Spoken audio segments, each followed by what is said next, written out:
Assalamualaikum semua. Hai, apa khabar? Waalaikumsalam. Sihat semua? Baik. Alhamdulillah. Alhamdulillah. Yelah, kita tahu kan sekarang ni tengah PKP. So, masing-masing duduk rumah dan hopefully semua okey lah. Hari ni kita akan membincangkan topik. Macam biasa, setiap hari Rabu kita akan ada live untuk membincangkan topik-topik isu semasa ataupun topik-topik yang dimarketkan oleh siapa yang bertanya di dalam kita punya live lah. So hari ni kita akan membincangkan pasal isu Kita nak bicara Palestin untuk anak muda. So most likely kemungkinan lah kan. Kita tahu yang isu Palestin ni dah, saya rasa dalam semenjak saya lahir, semenjak saya kecil, dengar dah isu-isu Palestin ni, tapi still sampai sekarang dah masih lagi tak selesai. Mungkin kita akan bincangkan pasal isu-isu ni jugalah. Apa yang kita boleh buat, apa yang kita boleh tu, macam tu. So macam kita tahu dekat Palestin ni dia baru-baru ni viral lah ataupun isu ni sangat hangat sebab ada macam perubahan tanah-tanah Palestin oleh Zionis, Yahudi Zionis lah. So isu-isu macam ni selalu selalu orang perbincangkan, tapi still tak boleh selesai isu macam ni. So macam dekat isu Palestin ni dia banyak isu pasal pencerobohan tanah Palestin tersendirilah. Mungkinlah anak muda yang zaman sekarang ni tak tahu apa sebenarnya situasi terjadi yang berlaku dekat situ. Macam saya pun, saya selalu juga ikut perkembangan terkini dekat Palestin. Taklah sedetail sampai detail, tapi saya ikutkan sebab saya nak tahu apa isu-isu yang berlaku dekat situ. So macam mungkinlah kita nak tanya speaker-speaker. Oh, sebelum tu saya lupa. Terima kasih kepada speaker-speaker jemputan kita hari ini. Kita ada Atika, kita ada Cik Roslan, kita ada Iman. Thank you for coming our live today. Thank you. Maybe saya akan start. Thank you for inviting. Ya. Mungkin saya akan start tanya pasal soalan lah kepada kita punya speaker. Maybe saya boleh start kepada Atika dululah. Kenapa rasanya kita perlu ambil tahu isu-isu semasa ataupun isu-isu pasal Palestin ni yang sekarang berlaku dekat Palestin, lagi-lagi most likely untuk golongan anak muda zaman sekarang ni. Untuk pendapat Atika lah. Okay, Assalamualaikum semua. Saya Atika. Saya mengenai soalan Nabu tadi.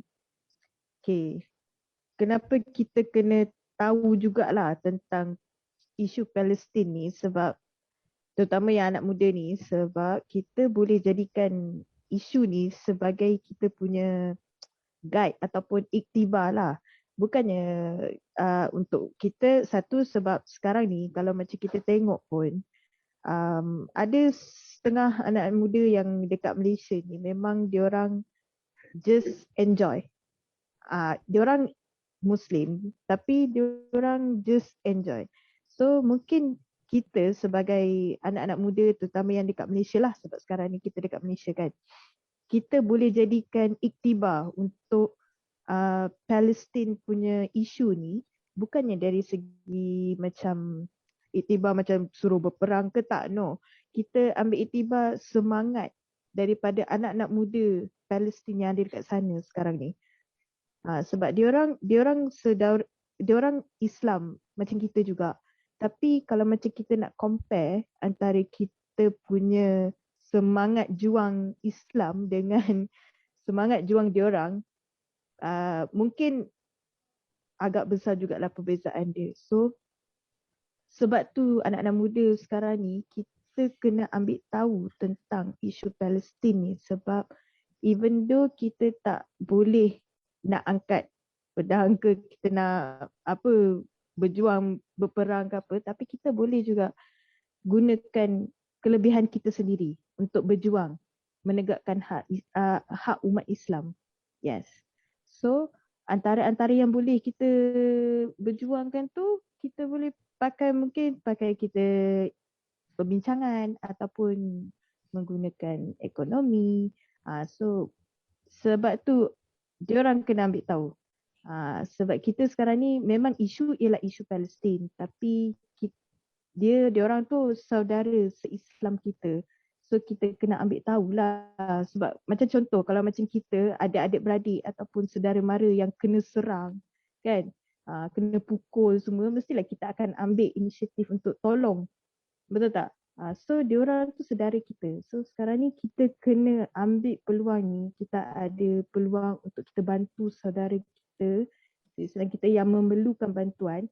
Kalau macam kita tak mampu nak buat bantuan dari segi berperang ke apa ke kan, kita cuba gunakan kelebihan kita untuk membantu diorang menegakkan hak Islam ni. Sebab tu anak muda kena ambil tahu, sebab diorang yang akan jadi next generation punya. So itulah pendapat Atikah lah kalau dari sudut yang soalan tadi tu.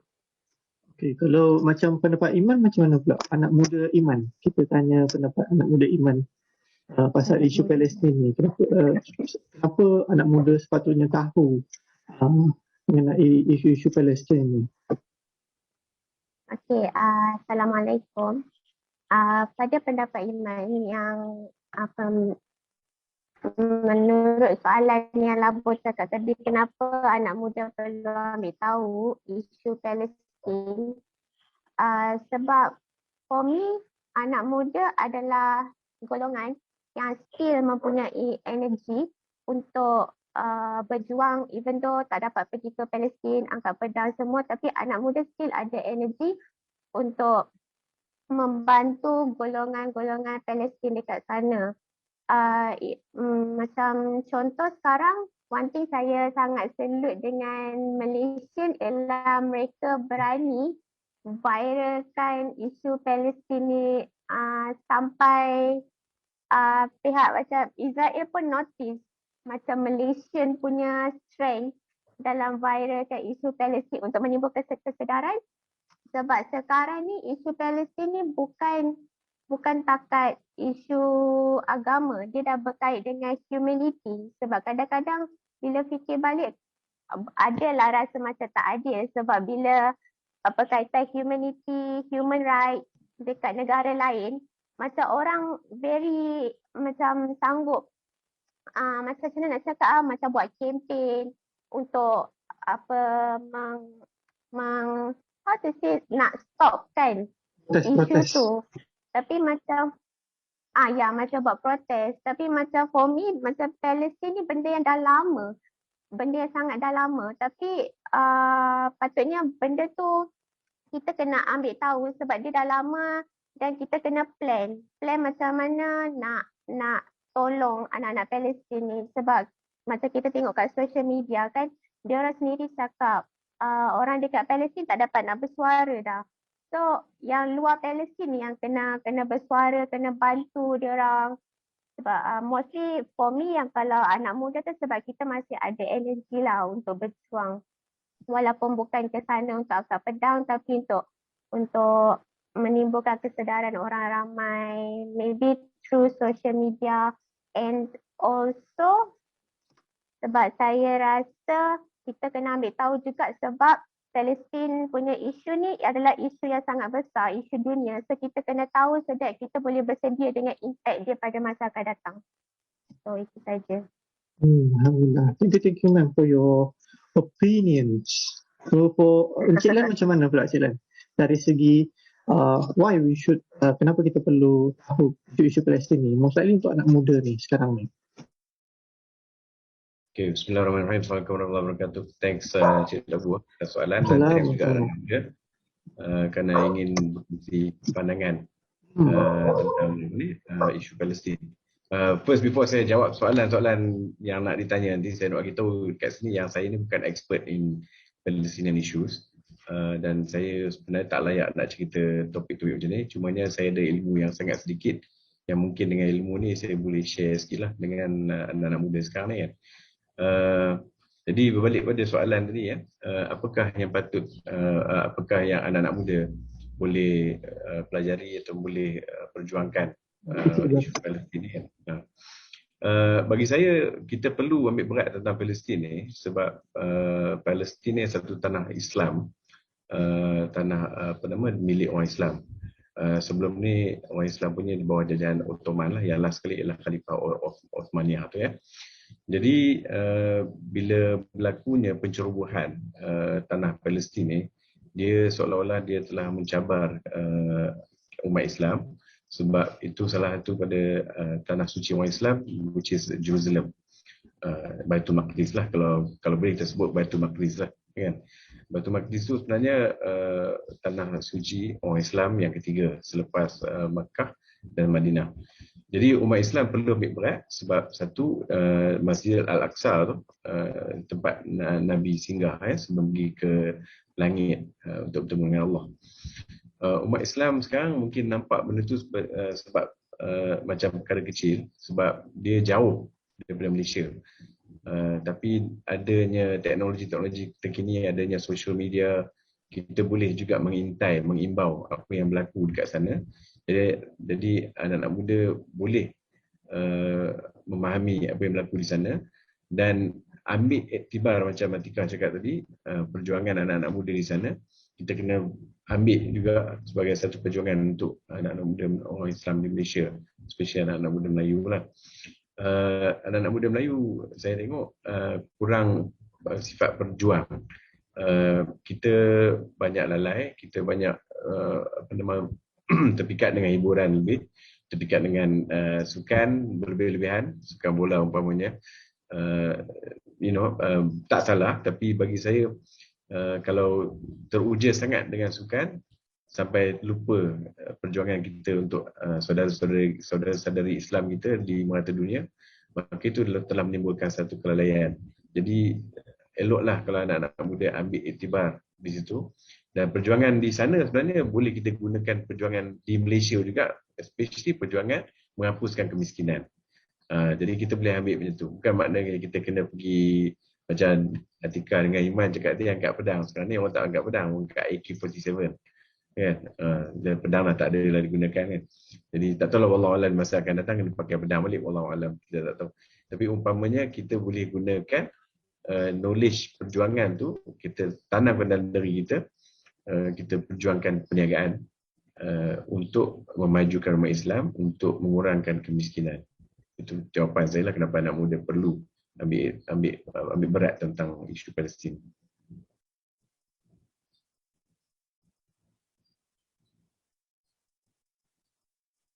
Okay. Thank you Cik kerana bagi pendapat and then pandangan mengenai isu Palestin. Kita sebagai rakyat Malaysia,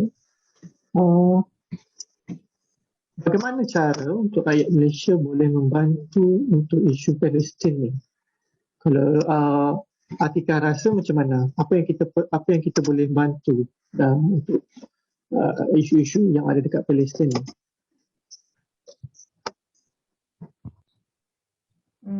Okey, untuk isu Palestin ni kita boleh bantu rakyat Malaysia lah untuk membantu ni macam-macam cara. Dia macam-macam cara kita boleh bantu. Kita ikut kemampuan.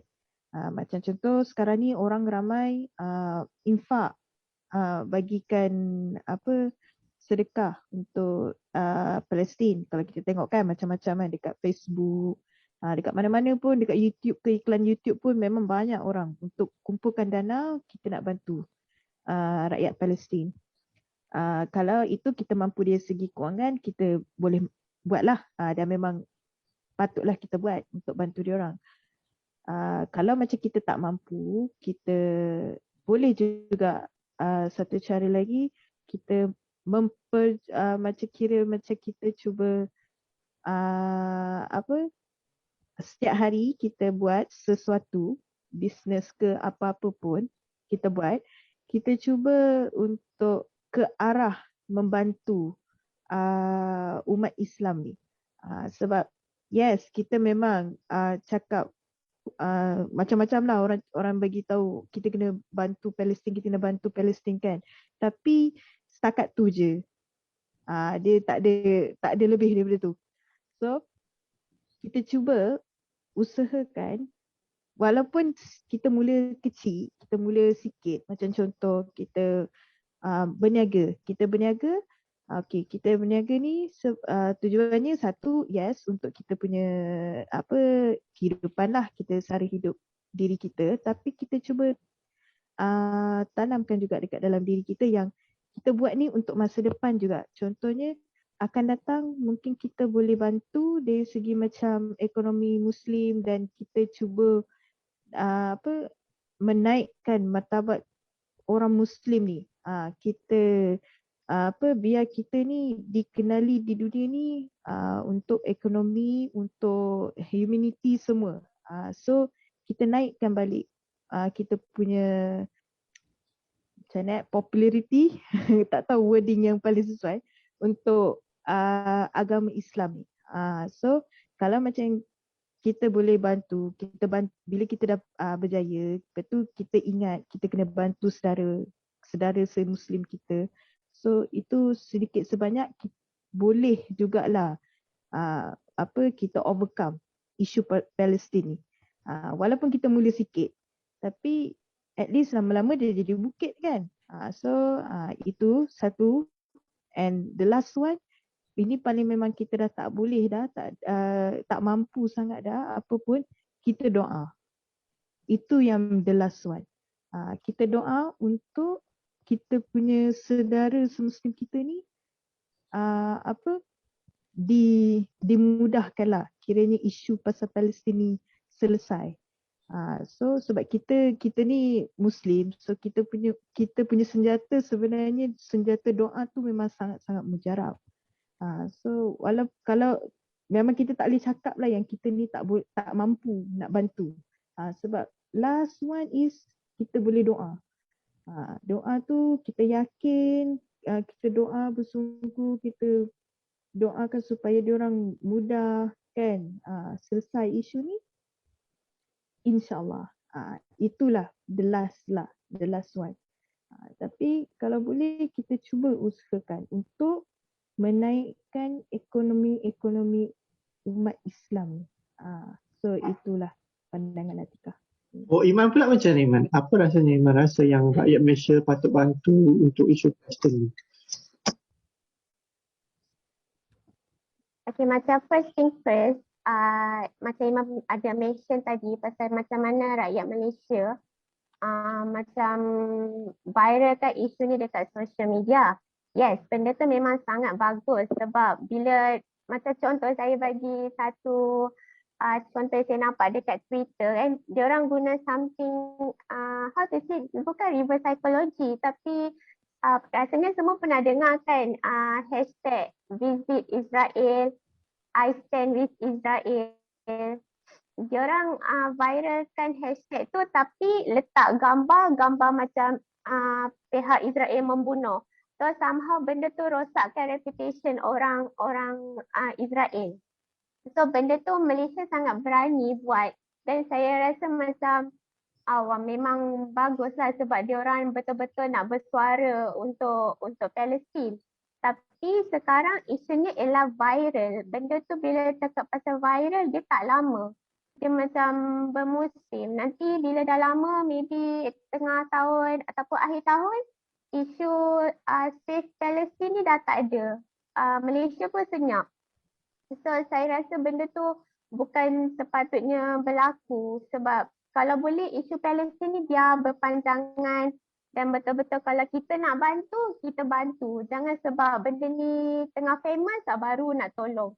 So saya rasa macam rakyat Malaysia, kita kalau betul-betul kita sayang saudara kita dekat Palestin tu, kita buat something macam maybe contoh every month kita set aside sedikit dana untuk disumbangkan ke ataupun golongan-golongan kaya dekat Malaysia ni macam maybe kumpulkan diorang punya aset, bukan aset lah, macam sumbang sedikit lah macam untuk bagi dekat rakyat Palestin sana sebab diorang dah tak boleh buat apa. So macam kita boleh tolong macam tu je. Kalau betul-betul kita care, yang tu yang penting. Dia jangan short term punya ambil berat, dia kena long term. Dan kalau boleh nak bantu, bantu je sampai bila, tak perlu tunggu viral ke tak. Okay, yang tu je pendapat saya. Maybe saya boleh tambah sikit lah. One thing about Malaysia yang baru-baru ni kan, apa yang mereka buat ialah most likely berita yang diterima oleh rakyat Malaysia dalam bahasa Arab. So apa yang nak dijadikan cerita, banyak student-student Arab ni dia translate berita tu kepada bahasa lain. Contohnya macam bahasa Cina ataupun bahasa Jepun, ada saya tengok bahasa Korea, ada bahasa Latin. So saya rasa one of the best thing is pasal macam awareness untuk orang sekeliling dunia tahu apa yang berlaku sebenarnya dekat Palestin. Of course lah, kalau kita follow Israel punya website ke ataupun berita, dia tak menyebarkan berita yang betul. So yang rakyat Malaysia ni lah yang translate and dia sebarkan benda-benda yang betul ataupun benda-benda yang macam true story behind it. Kalau macam Cik Lah, macam mana pula Cik? Apa yang Malaysia patut buat ataupun apa rakyat Malaysia patut buat untuk bantu Palestin ni? Okey, saya punya pandangan tadi betul lah. Saya akan fokus pada kita semua kena doa selalu pada rakyat Palestin ni. Tapi bukan saja rakyat Palestin, kat semua umat Islam lah yang sedang merana di dunia ni. Contohnya macam umat Islam Uyghur, ya, dia orang pun suffering, umat Islam Yemen suffering, umat Islam Rohingya suffering, you know. Umat Islam ni memang memerlukan doa bagi kita semua. Jadi kalau kita boleh doakan untuk diri kita dan juga family kita, society kita, satu dunia, kita punya brothers and sisters satu dunia ni pun kita perlu doakan untuk mereka. Itu yang memang standard yang kita patut buat lah ya. Number 2, saya rasa kita kena macam Atikah ke Iman cakap tadi, mungkin perlu dana, ya, kita kena bagi duit, sedekah, kita kena amalkan sedekah jariah dan kita pilih badan-badan yang boleh bawa duit ke sana. Macam saya favorite saya adalah Al-Iqtisam lah, sebab dia selalu update dengan saya. Itu yang saya rasa benda yang kita boleh buat lah ya. Jadi saya terpulang pada tuan-tuan nak sedekah macam mana, pilih badan-badan, siasat dulu badan-badan tu buat kerja dia macam mana. Itu the second thing lah. The third thing yang saya rasa kita perlu buat ialah boycott.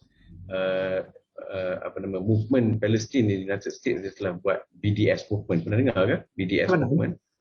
Pernah dengar maksud BDS ni satu boycott, number 2 ialah divest, number 3 ialah sanctions. Okay. So boycott ni kita jangan beli produk-produk dia lah, kan? Jangan beli produk-produk dia. Kita cuba elakkan beli barangan-barangan non-Muslim.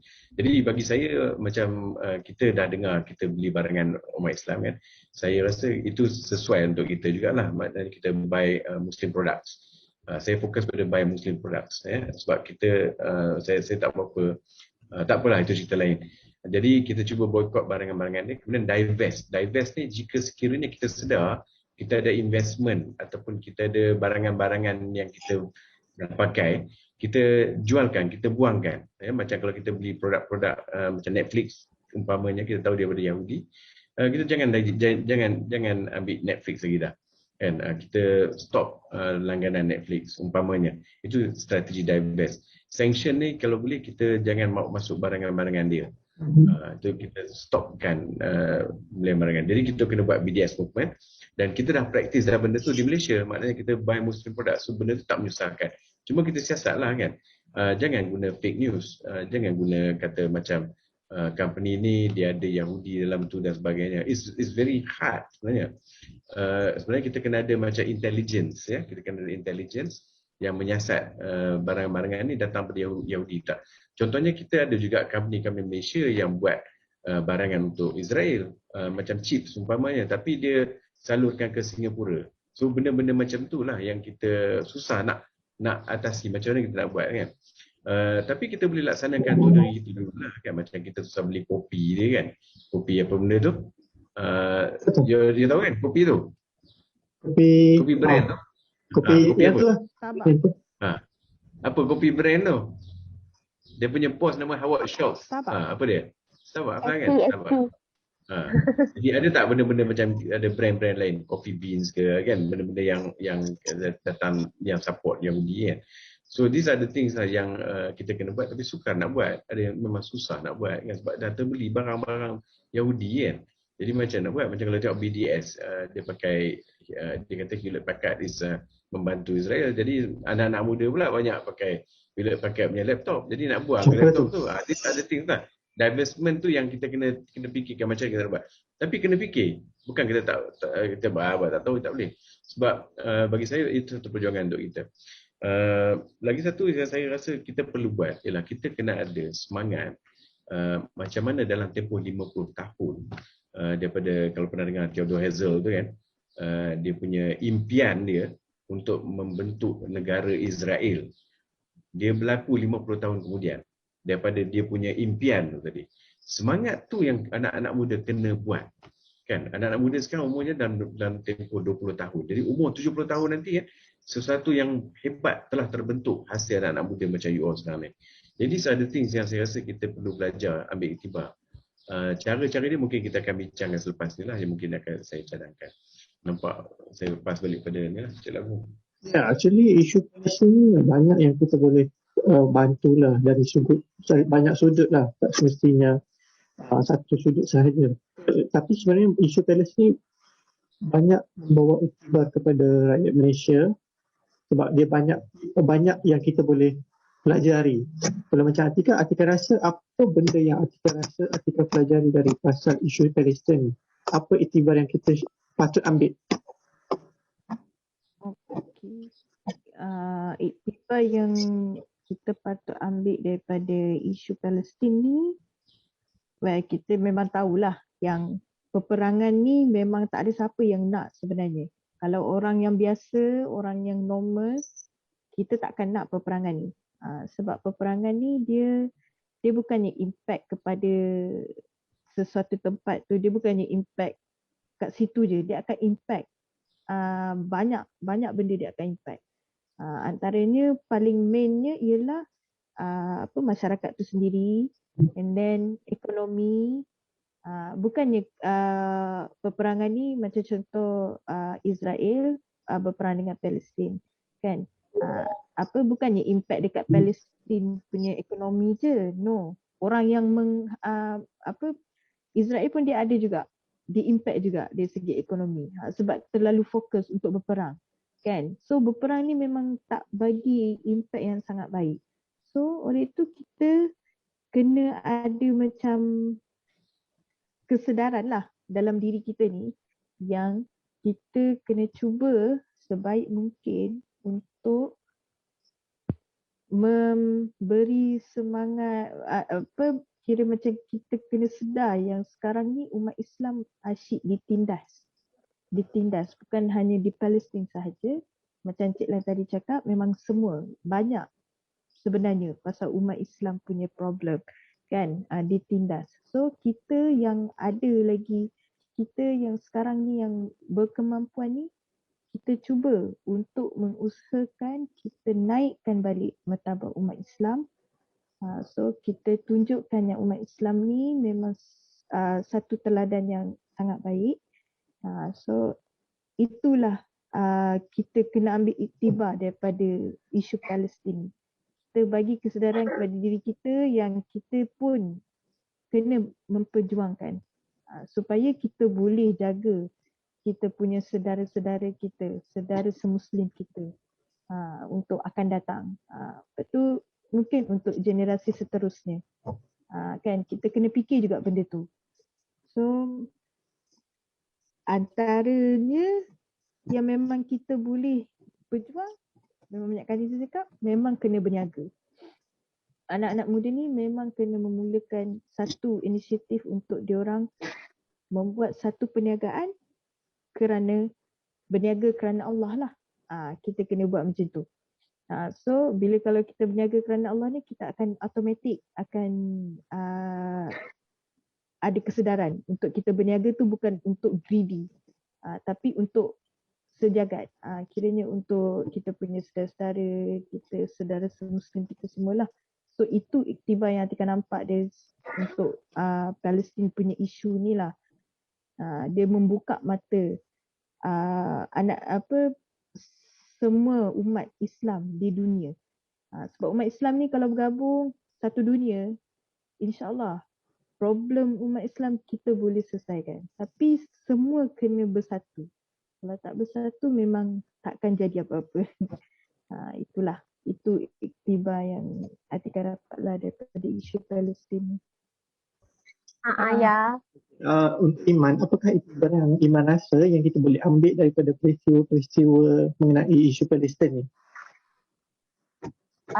Okey, pada pendapat Iman, iktibar yang kita boleh ambil ialah first, mestilah kita harus bersyukur dengan kehidupan kita yang sekarang ni, sebab kita tak melalui macam apa yang mereka lalui, tapi itu bukanlah satu kredit untuk kita jadi selesa dengan hidup tanpa buat apa-apa pun. Sebab bila kita macam dapat hidup macam ni, kita patut fikir apa yang kita kena buat untuk tolong umat Islam yang lain. Sebab macam sekarang, kita mungkin kesian dengan orang Palestin sebab setiap hari terpaksa hadap tembakan dan bom ke apa benda, tapi 100% for sure, insya-Allah macam diorang dah berjuang untuk agama Allah. Macam diorang protect Masjid Al-Aqsa, diorang protect kawasan Palestin. Tapi kita buat apa dekat sini? Apa perjuangan kita untuk orang Islam? Diorang memang dah berjihad. Tapi takkan kita tak buat apa, sebab tambah-tambah macam time muda ni lah time yang paling terbaik untuk melakukan kebajikan. Sebab kita masih ada masa, insya-Allah Allah beri panjang umur, kita boleh teruskan buat amal kebajikan, tolong orang Islam yang lain. So macam itulah iktibar kita patut ambil. Kita first bersyukur, dan secondly kita dengan kehidupan yang selesa ni kita buat something untuk bantu umat Islam yang lain. Kalau pendapat Cik Dan pula macam mana Cik? Apa iktibar yang kita boleh dapat daripada peristiwa-peristiwa isu Palestin yang sekarang berlaku ni? Tak pernah habis-habis ni. Okey. Bagi saya anak muda kena bersedia lah. Maksudnya not just bersedia dari segi semangat nak boycott this and that. Bersedia macam baca Quran. Every day mesti amalkan Quran. Sebab benda-benda macam ni boleh berlaku kat Malaysia. Kita masih lagi dalam keadaan complacent. Kita berseronok, bersuka lagi kan. Bersukaria, berlebih-lebihan. Bagi saya kita kena prepare. Anything can happen. Allah boleh uji umat Islam tu macam-macam. So the first thing ialah read Quran every day. Amalkan benda-benda itu. Lepas tu dalam sambil-sambil kita dah yang tadi kita sembang tadi, patah baliklah doa, kita derma kan. Kita boycott, betul kita cubalah banyakkan amalan, baca Quran, ataupun sekarang ni kita tak boleh pergi masjid lah, kalau boleh amalkan regular. And then satu lagi amalan yang umat Islam, anak-anak muda kena buat, tumpang muda lah kan.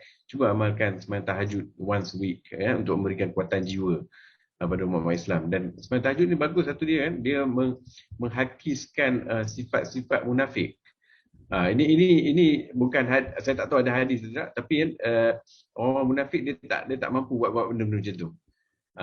Jadi selalunya bila kita nak memperjuangkan sesuatu kan bersama orang Islam, orang munafik ni dia pakai macam Islam ni, cerita zaman Nabi lah kan. Semua serupa, dia semayang macam kita, tapi dia tak boleh buat lebih pada tu.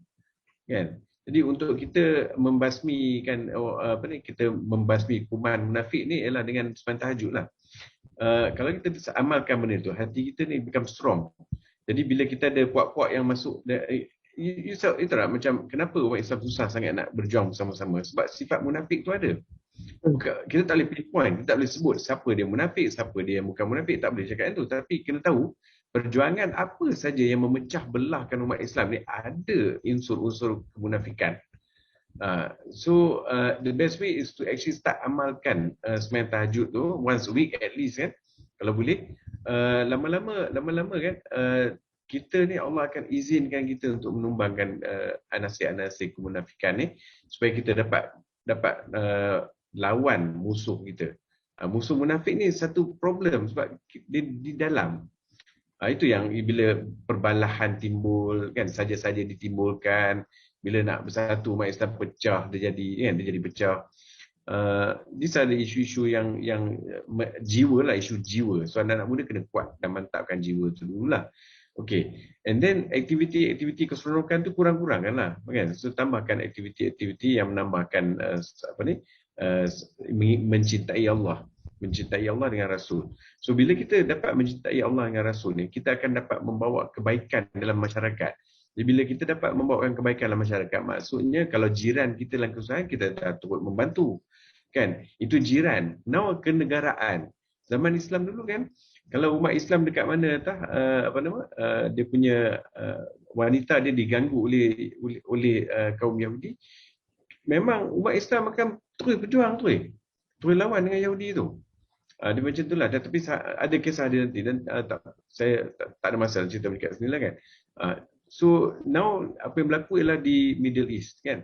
Sekarang kenapa negara Islam di sekeliling tu tak boleh nak lawan yang kecilnya negara teroris Israel tu, kan? Because mestilah ada elemen-elemen yang macam ini, kan? In fact di dalam Palestine itself, kan, ada yang tak bersetuju. Saya tak boleh komen lah benda-benda macam ni untuk dalam Palestine itself. Ada isu-isu macam di semenanjung Gaza, kan, isu anak-anak muda, di isu dadah dan sebagainya. Hamas cuba sedaya upaya untuk membuangkan, menyekat lorong-lorong bawa masuk dadah ni, ikut terowong-terowong seumpama. Tapi kita tak boleh nak cerita itu, tapi itu cerita anak-anak muda sana. Sebab anak-anak muda sana terpressure, kan. Dia pun makan tramadol. Tramadol ni ubat macam ubat sakit, tapi dia makan berlebihan for khayal, kan. Sebab dia pun too much stress. Sebab tu, kan, anak-anak muda Malaysia kena fikir benda tu. How stressful they are, kan. Dah lah tak boleh communicate, this and that, kan. So kita kena do something, kan, Yang saya cakap tadi, yang paling utama ialah kita kena strategi jangka panjang. Strategi jangka panjang tu jangan macam Iman cakap tadi, hangat-hangat tak ayam je. Kalau nak boycott, that's it, kan. Lepas sebulan habis sejuk, kan. Tapi sebenarnya Palestin ni didera setiap hari selama berpuluh-puluh tahun. Setiap hari tau. Dia ada kidnapping, dia akan ambil family, dia akan masuk pukul 1 pagi, pukul 2 pagi. This is ongoing. Jadi sanggupkah kita, kan, melupakan dia orang ni macam tu saja? Uyghur pun sama juga masalah dekat Uyghur. So what can we do? Jadi anak-anak muda sekarang kena plan for 50 years ahead. Sebagaimana Theodor Herzl tadi, dia menulis dalam tahun 1895, dia menulis buku 1897, dia dapatkan funding menjemput semua Yahudi satu dunia berjumpa di Basel dekat Switzerland. Di situ dia nyatakan hasrat dia. Di situlah dia nak ceritakan yang Yahudi ni boleh pergi balik pada homeland dia. Lepas tu baru dia bagi tahu dekat orang-orang Britain, yang peliknya Herzl ni orang Rusia. Kan, dia boleh macam tu. Weizmann pun orang Rusia juga, presiden teroris Israel yang pertama tu orang Rusia, tapi dia boleh pergi influencekan US, kan, dan influencekan UK untuk buat macam-macam support perjuangan. Itu yang dapat jadi Balfour Declaration tu, kan. Saja ceritalah, kan. Jadi anak-anak muda kena ada plan macam itulah juga, kan. Macam mana kita nak satu hatikan orang-orang Islam satu dunia ni. Jadi saya adalah plan-plan yang saya nak ceritakan kepada anak-anak muda, tapi mungkin kita bagi ruang pada soalan-soalan lain dulu lah. Mungkin kejap lagi saya akan share lah, kan. Mungkin saya ada soalan tambahan untuk pasal sejarah pasal Yahudi, sejarah pasal isu Palestin ni. Macam mana dia boleh berlaku dan apa sebenarnya yang berlaku dekat situ? Kalau dari mulanya lah, sejarah macam mana tertubuhnya pasukan-pasukan pejuang dekat Palestin, macam tu. Okey, sejarah ni panjang. The best way to look at sejarah ni, tengok Al Jazeera Interactive. Cuba Google Al Jazeera Interactive, kat situ ada timeline. Timeline tu dia tunjuk dia tahun ni jadi macam ni, tahun ni dia bagus. Secara sepintas lalu saya boleh cerita lah, kan. Sepintas lalu je lah. Okey, it all started by Theodor Herzl ni tadi. Tahun 1895, dia yang dia tulis buku, satu buku saya tak ingat nama buku tu. Nak bagi tahu yang umat Yahudi ni kena bersatu hati. The reason kenapa Theodor Herzl ni jadi macam tu, sebab dia pergi Perancis. Bila pergi Perancis, ada satu komandan askar Perancis tu, dia sebenarnya orang Yahudi. Tapi pada ketika itu dia duduk di Paris. Pada ketika itu dia ceritanya macam dia askar ni, komandan Paris tu, dia orang Yahudi. Dia dituduh bersubhat. Dan dia dimalukan di khalayak ramai. Jadi dia terasa Yahudi ni memang dihina di mana saja. Jadi dengan sebab itulah dia rasa dia teruja untuk mengumpulkan semua orang Yahudi, sebab orang Yahudi ni dulu memang dibenci di merata tempat. Orang Yahudi ni dibenci sebab apa? Dia kontrol ekonomi dan dia menyebabkan bangsa-bangsa macam bangsa Jerman, contohnya kan, ditindas sebab hutang tak bayar, macam Along lah, macam Along. Kan bila orang tak dapat bayar Along buat apa? Kita tahu kan Along akan menghina kita, sebab tu Along ni seorang yang kita perlu lawan. Jangan ambil hutang Along ni kalau boleh. Okey, jadi ceritanya sana. Jadi cerita Yahudi tu dia macam Along, sebab tu dia perkaya. Jadi bila dia perkaya, depa ni ada kawan-kawan dalam parlimen. Di parlimen di Britain pun ada. Dekat US pun ada. Jadi tahun 1887 tu lepas conference atau convention Yahudi ni kan, Zionist Convention pertama dekat Basel, Switzerland tu, dia orang dah balik dan dia cuba mulakan movement Yahudi ni tadi. Nampak tak jangka panjang dia start bergerak. Okey, dan dia pun dia start infiltrate masuk ke dalam parlimen UK. Contohnya kan bila ada meeting dekat parlimen UK, habis meeting aja MP akan telefon orang Yahudi, akan telefon apa yang berlaku kat parlimen di sana. So habislah rahsia-rahsia dia pun kan. Jadi lama-lama tengok contohnya sampai dapat Disraeli nama dia. Itu pun orang Yahudi yang jadi Prime Minister of England kan. So these are the things yang menyebabkan Yahudi ni melemah. Okey, diorang ni memang diaspora lah. Diaspora ni pasal diorang ni bagi pandangan saya lah kan. Allah hukum diorang tu. Allah hukum diorang sebab diorang ni arrogant. Ada dalam ayat surah Al-Isra. Cuba cari kupasan surah Al-Isra. In fact kan ceramah Datuk Dr. Mazhar, Datuk Dr. Asri Zainabidin, bagus tentang kupasan surah Al-Isra.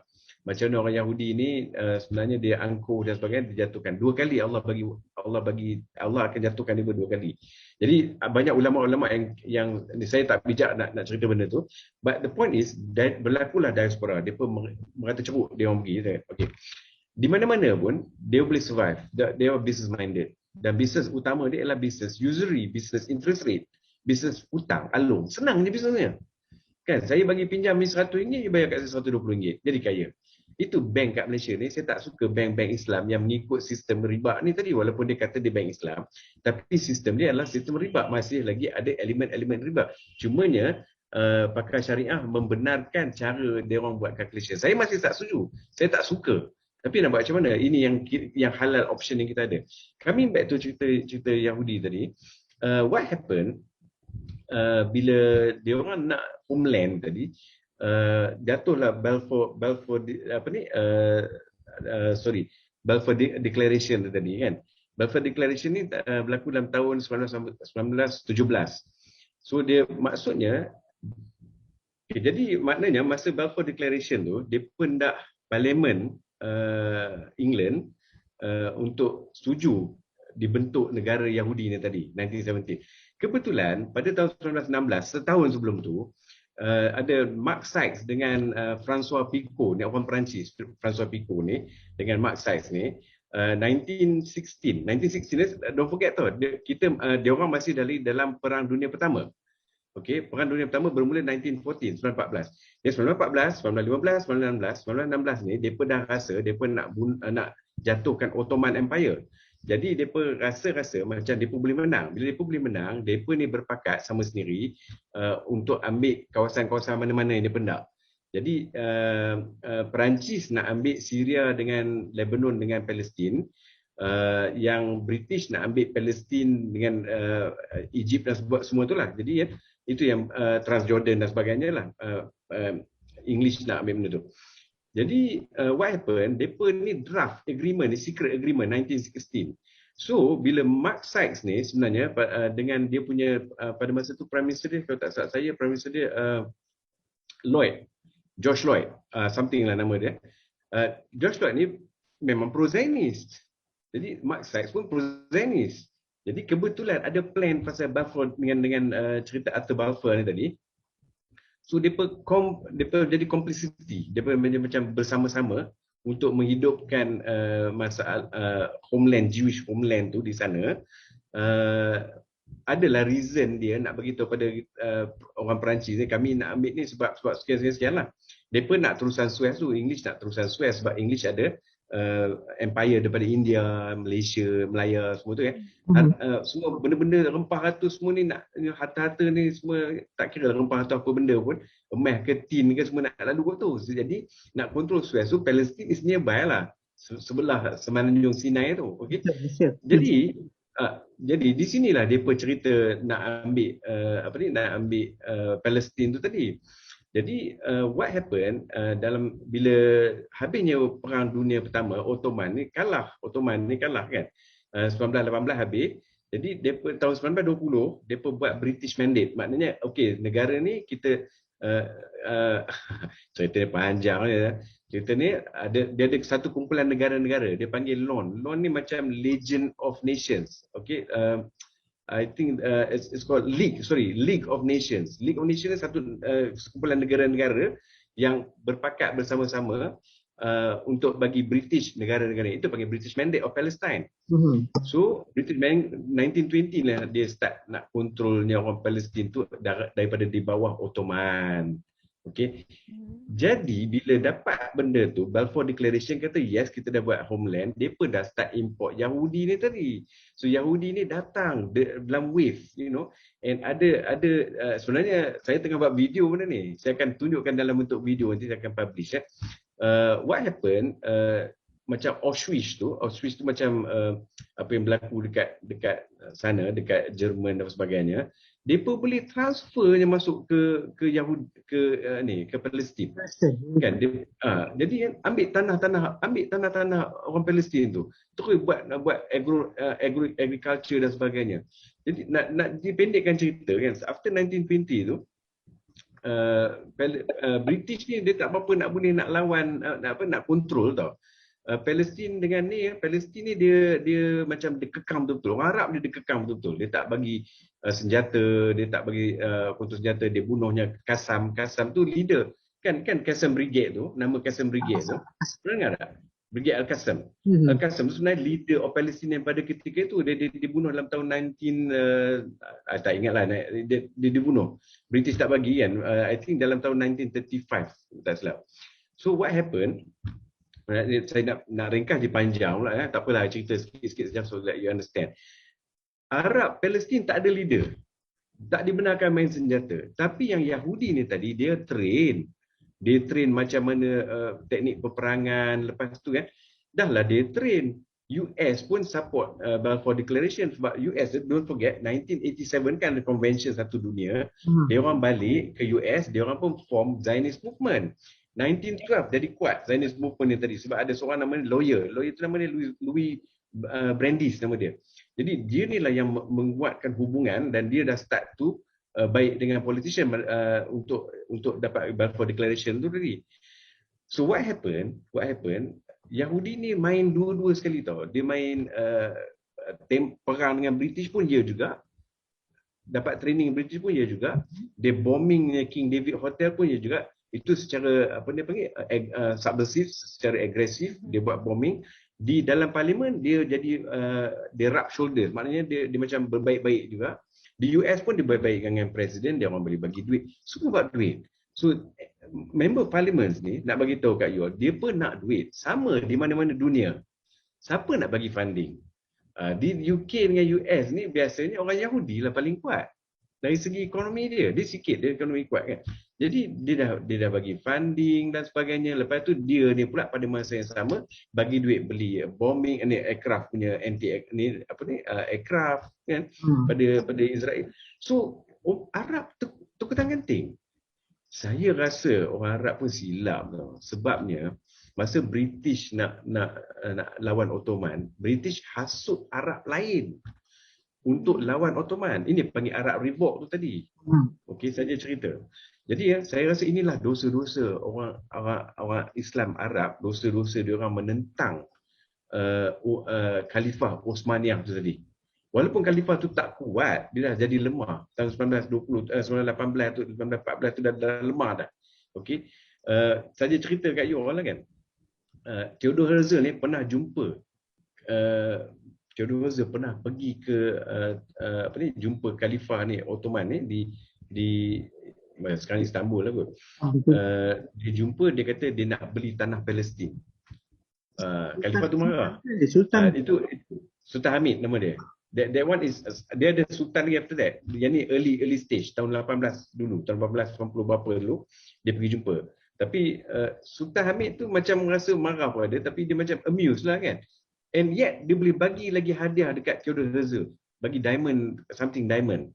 You know, saja nak bagi tahu kaya orang Arab ni, orang Islam ni, bukan Arab lah, orang Islam kan. Dia orang tu Turki. Dia baik selalu tau. Tapi Yahudi ni keparat sebenarnya, bangsa yang keparat. Bangsa laknat.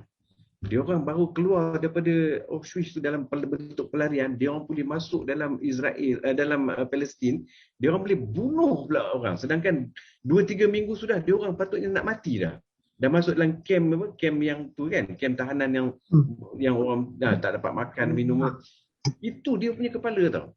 Jadi jangan heranlah sebab tu bila kita baca kupasan Dr. Mazhar pasal orang Yahudi ni kan, depa ni kan depa akui ada nabi, tapi depa don't care who are you. Depa macam tu. Tengok Nabi Musa bawa depa lintas laut kan, seberang laut. Elok-elok sampai mintalah kat Tuhan, kami lapar. Nampak tak? Ini bangsa yang tak bersyukur. Bangsa arrogant.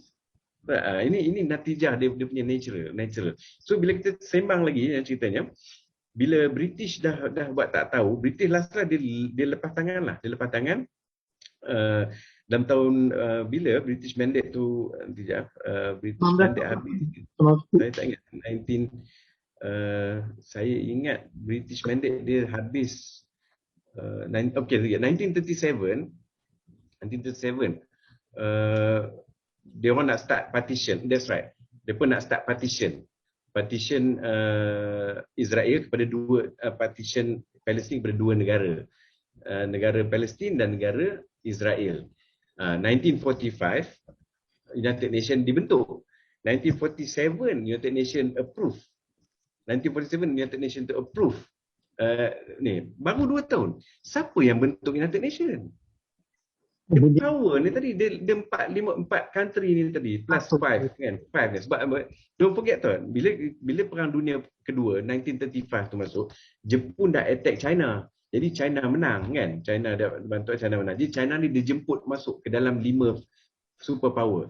So United Nations ni dibentuk ada 6 organ. Tapi saya ambil satu je. Ada 2. Satu General Assembly, negara-negara lain 100 berapa country. Satu lagi Security Council.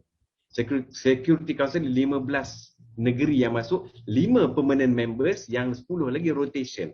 5 ni diberi kuasa veto. Mana ada demokrasi? Kita dah tak boleh ikut cara United Nations sebenarnya. Jadi bila mereka cakap two state solution, benda tu daripada dulu Yahudi tak peduli. Yahudi dia suka ungkit, dia akan masuk secara teroris. Teroris dia ada 2-3 jenis lah. Haganah ada, Irgun pun ada. These ada teroris yang actually bunuh orang Arab.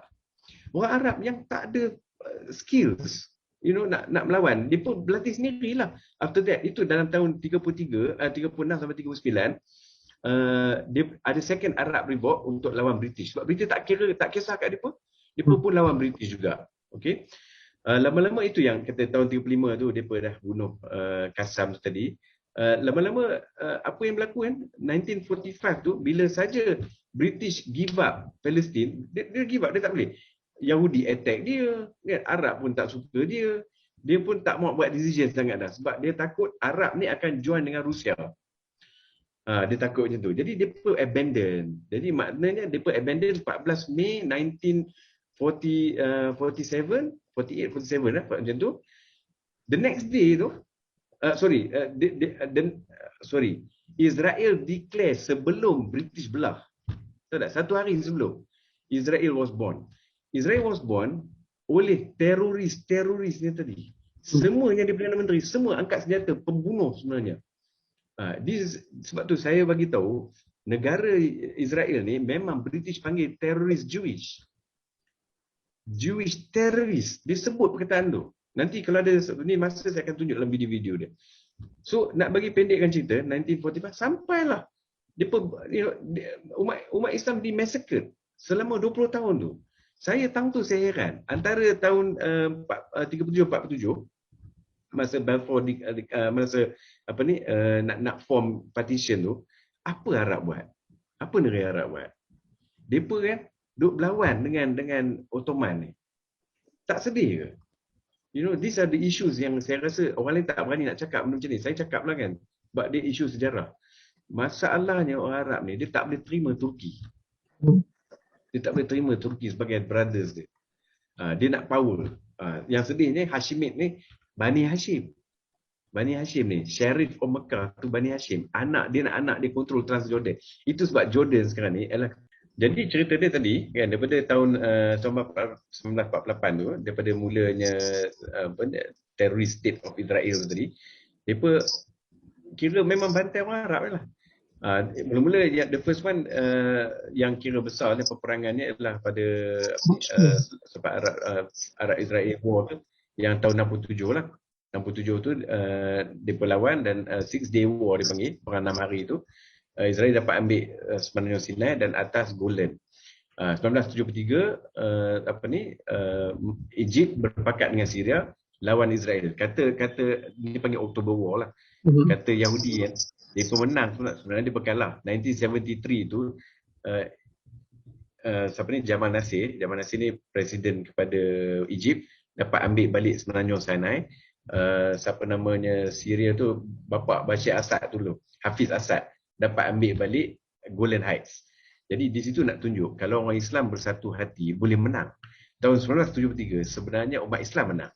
Lepas tu pada tahun 1973 King Faisal, kalau tak salah saya, daripada Saudi Arabia, buat dia panggil yang minyak tu, embargo, oil embargo.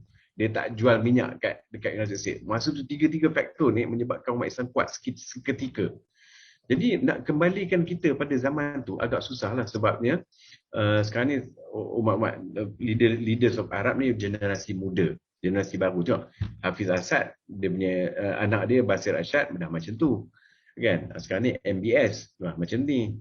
Lepas tu UAE pula pergi baik dengan Yahudi. So di mana kita nak menang? There's no such thing as two-state solution dah. Two-state solution tu dah terlalu teruk, sebabnya sempadan tu dia orang masuk, dia orang occupy, dia orang kontrol. Satu dekat atas tu dia panggil West Bank, tepi barat. Satu lagi Gaza. Gaza je small tepi pantai tu, tapi kena kontrol. Gaza tu actually penjara open air actually.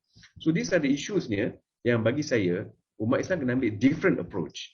Okay, bagi saya lah, kalau boleh di sini saya nak bagi tahu, kita kena fight di United Nations untuk masukkan Turki sebagai salah satu veto power.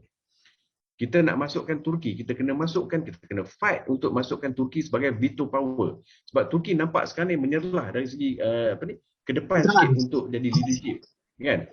For example today Turki kan, dia hantar bantuan 1.25 US million dollars kepada India, sedangkan umat India menyampah dengan umat Islam, kan? Dia orang dengan orang Islam di sana dia orang tak suka.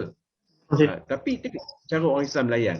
Orang Islam ni, walau macam mana kita ni kan, kita sentiasa baik tu. Kalau kita leaders, Israel ni actually, Yahudi ni di bawah pemerintahan umat Islam, dia aman. Dan saya ada video profesor daripada profesor daripada Jewish University lah, I can't remember. Dia pujinya orang Islam ni sebab memberi perlindungan pada Yahudi. So apa yang berlaku sekarang ni ialah cerita dia balik kepada zaman dulu-dulu. Yahudi Lord Rothschild ni is Yahudi yang kaya. Yahudi yang second class citizen ni, Yahudi yang workers. Mereka ni bersekongkol dengan orang-orang westerners ni untuk buang Yahudi yang low class ni daripada Europe. Senang, mereka tak nak dia basuh tangan, kan? Biarlah Yahudi yang financial center ni duduk dalam Europe. Yang lain pun buang ke itu sebab dia bersekongkol tu.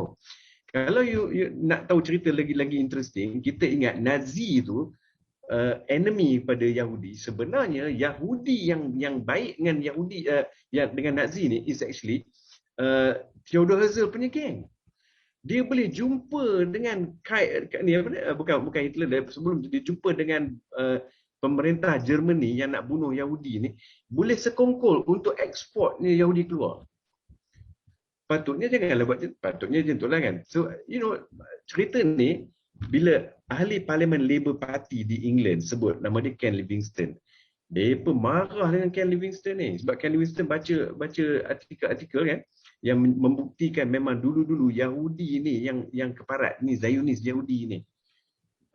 Depa ni lah teroris. Depa ni mengkhianati bangsa depa. Yang masuk ke dalam Palestin tu is actually golongan-golongan, ialah elit pada, tapi golongan bawahan ni pun banyak. Depa tak nak orang putih pun bukan suka sangat, sebab tu panggil anti-Semitism tu. Nampak tak? Sebenarnya Semitism tu pun, kata saya dah merambang nak cerita saya ni. Saya nak bagi tahu cerita ni lepas Six Day War, lepas tu 1973 October War, Yahudi panggil Yom Kippur, jangan pakai nama tu, nama Yahudi. Kita panggil October War, di mana umat Islam sebenarnya menang. Itu bagi pandangan saya, walaupun dapat kecil tu menang. Okay, and then ada intifada lah, intifada tahun 87, intifada the first one, 2000 intifada kedua. So all these things ialah peperangan yang berat sebelah, yang tak memihak pada Arab langsung, Arab Palestin ni tadi. Saya ada kawan saya masa tu lah, tahun 85 tu, kawan saya dekat New Zealand tu, dia lah bercerita semua benda-benda macam ni. So apa yang kita boleh buat sekarang ni? Apa kita boleh buat? Kita boleh doa dan sebagainya, tapi kita kena strategi jangka panjang. Strategi jangka panjang ialah bagi saya, ulama-ulama kena form satu United Nations of Ulama. Saya tahu dia ada ulama, tapi ulama-ulama ni jenis ulama tidur. Kita nak ulama-ulama yang bersemangat ni tadi, ulama ni kan, yang faham critical thinking, yang boleh bersatu hati. Maknanya dia boleh step down sebagai leaders. Ulama macam tu step down as a leader sebab dia tahu that guy have got better ilmu. Dia bukan bertelingkah. Kita tak nak ulama yang suka bertelingkah. Ulama-ulama kat Malaysia ni banyak yang baik-baik. Kalau saya sebut seorang-seorang kan, mereka rasa ni malu pula kan. Tapi saya sebutlah kan. Macam Datuk Dr. Mazhar, Datuk Dr. Zulkifli, Datuk Badli Shah, Profesor Ridwanti, Profesor Farid Ravi. These are ulama-ulama sohor. Ulama-ulama ni sepatutnya form United Nations of the whole world dengan ulama-ulama lain and pressure their own government to form satu vote, permanent member dalam Security Council supaya Turki boleh vote, boleh veto. Turki boleh veto. Sekarang ni apa saja kita buat dia orang veto. Apa saja kita United Nations resolution dia orang veto. So macam mana umat Islam nak menang? We cannot. So saya ingat itulah cerita secara umumnya macam mana kita kena ada strategi anak-anak muda form this ulama supaya ulama ni become leaders actually. One day ulama ni akan advise the pemimpin. Ulama ni tak perlu tahu technical knowledge. Ulama dia bagus sebab ulama ni hati dia ikhlas kerana Allah. This is pemimpin yang kita nak. Okay, yang lain-lain tu actually patutnya kena dengar cakap ulama. In my opinion lah. Kan, of course in Malaysia the king is our khalifah. Bagi saya macam itulah. King kita adalah khalifah kita yang kita kena dengar cakap dia. And then kita kena get the ulama to advise pemimpin kita untuk suarakan di United Nations. Kan? Kalau nak angkat senjata bagi saya is difficult. Kalau nak lawan Yahudi kan, mereka ada atomic weapon. Cuma kalau kita yakin dengan Quran, mungkin kita boleh menang satu masa nanti. UAE, negara-negara di ini yang saya rasa we have to do something about it lah. Nak fokus on tolong orang miskin and then help the ulama. Ikut ulama-ulama ni tadi. Ikut, dengar nasihat-nasihat dia orang. Minta tolong kat dia orang, tolonglah bersuara di peringkat dunia macam tu. So that's my opinion. Okay lah Bu. Okay, terima kasih semua. Terima kasih Cik Lan atas segala hujah-hujah dan juga pendapat-pendapat mengenai isu-isu Palestin dan juga apa benda yang kita bukan hujah lah Bu, just penceritaan aja lah Bu. Penceritaan. Bukan hujah, penceritaan sahaja. Penceritaan yang ni. So, terima kasih semua. Hopefully apa yang kita bincangkan ni bermanfaat and ada sesetengah yang kita boleh lakukan ikut kemampuan kita. So thank you semua. InsyaAllah kalau ada rezeki lagi akan ada sesi yang lain lagi. Alright, terima kasih. Assalamualaikum. InsyaAllah.